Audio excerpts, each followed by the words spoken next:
महज 16 साल की उम्र से ही हितेश शाह ने अपनी मेहनत से अपने व्यक्तिगत खर्चों को स्वयं पूरा करना शुरू कर दिया था।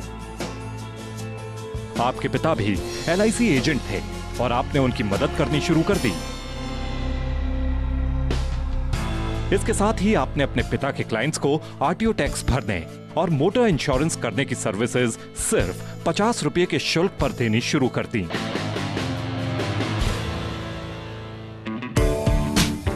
उन्नीस 1990 में आपने LIC एजेंट बनकर काम शुरू कर दिया। आपने कभी पीछे मुड़कर नहीं देखा।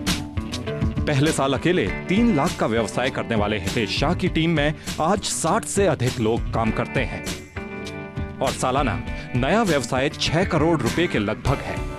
अगर रिन्यूअल प्रीमियम को आधार माना जाए तो आज वे लगभग 60 करोड़ रुपए से ऊपर प्रीमियम LIC को देते हैं।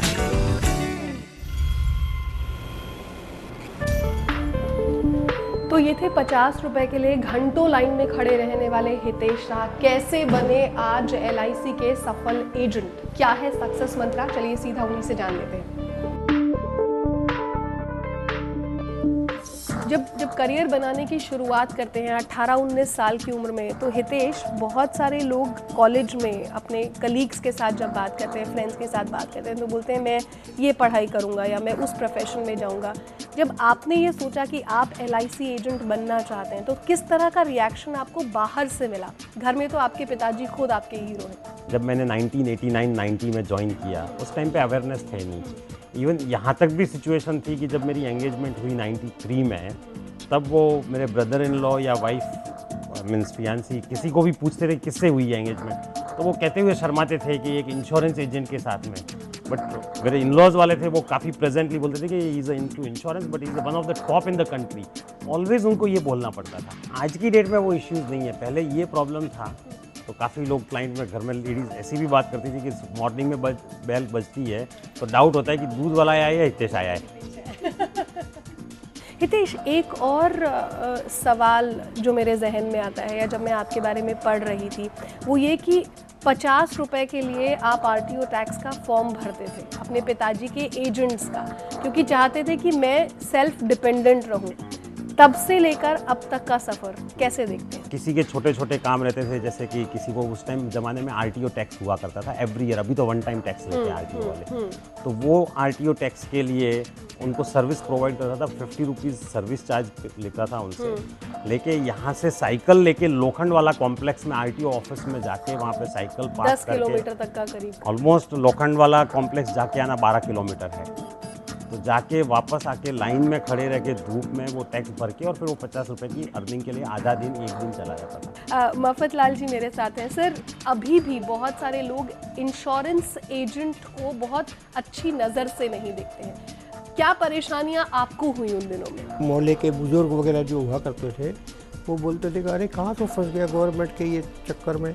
1958 में 400 रुपये सालाना सैलरी थी मेरी, सालाना सैलरी 400 रुपीज़ ओनली। और उसमें मैंने 1 घंटे भी मेहनत नहीं की।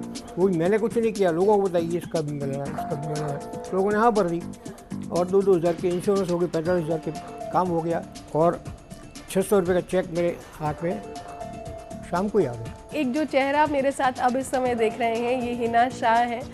हितेश शाह, आज जो कुछ भी है, कहीं ना कहीं more than half of the credit I give to you.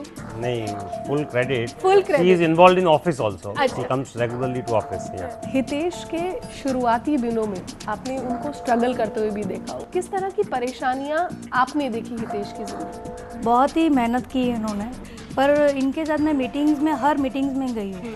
तो इनका मीटिंग्स में मैं जब जाती थी, तब इनका जो रेस्पेक्ट और इनका जो ऑनर मैं देखती थी, तब आई विल वेरी प्राउड। लेकिन एज एन इंश्योरेंस एजेंट बहुत सारे लोग हैं जो उसको एस्पायरिंग करियर के तौर पर देखते हैं। आप उन्हें क्या सलाह देंगे? क्या सक्सेस मंत्र है कोई? मैं एक ही चीज़ में बिलीव करता हूँ, just focus on your customer. What is good for customer, that will be definitely good for you today, tomorrow और may be in the longer run. LIC को शुक्रिया कहते हैं कभी? Definitely. रोज शायद कहते हो? रोज सुबह, क्योंकि आज जो भी हैं वो LIC की बदौलत है। किसी भी और प्रोफेशन की तरह आपने इसमें अपनी जी जान डाली है, हर कोई जान डालता है। हितेश के 2 ऑफिसेज हैं मुंबई में, हम आपको बता दें, और एक ऑफिस में हितेश हमें यहाँ लेकर भी चलने वाले हैं क्योंकि अब समय हो गया है उनके ऑफिस में उनके साथ जाने का।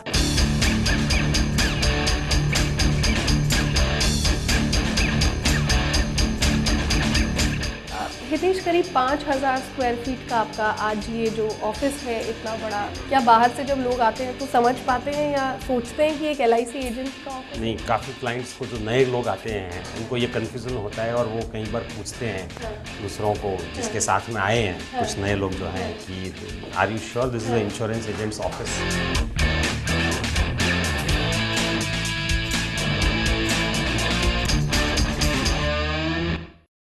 बहुत सारे लोगों ने शायद आपको ये भी कहा होगा कि what are the business that you are picking up. अगर जो इसमें आप देखो तो it's one kind of a social service also that you are giving a new life to the family who has lost their loved once.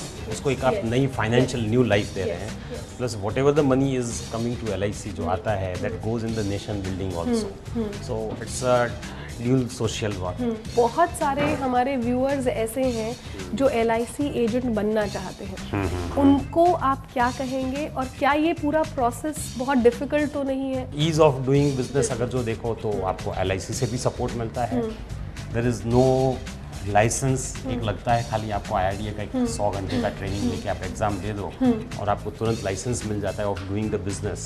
सो एक आप job भी apply करते हो अगर जो तो उसका भी रिजल्ट आने को 1 महीना लगता है। यहाँ पे तो 100 घंटे की ट्रेनिंग में ही आप एजेंट बन सकते हैं। लगता है कि अब स्थिति जब शुरू की थी तब से ज़्यादा बेहतर है? आज तो काफ़ी बेहतर है क्योंकि लोगों को भी इंश्योरेंस जो है पेनिट्रेशन गवर्नमेंट ने भी इतना लिया है और पिछले साल जो गवर्नमेंट ने जो योजना जनधन योजना के साथ में 4 लाख रुपए का जो 2 लाख नॉर्मल और 2 लाख एक्सीडेंटल एक्स्ट्रा दे रही, तो उससे काफ़ी अवेयरनेस आ गया है। कंपटीशन बढ़ने से ही बिजनेस बढ़ता है। आपका सक्सेस जो है वो अच्छी सर्विस के पीछे ही छिपा है। सो मेरी सबसे बड़ी अपील यही रहेगी, कस्टमर्स को आप वर्ल्ड क्लास सर्विस दो, customers will chase you to buy the insurance. बहुत बहुत शुक्रिया हितेश, बहुत अच्छा लगा आपसे मिलकर।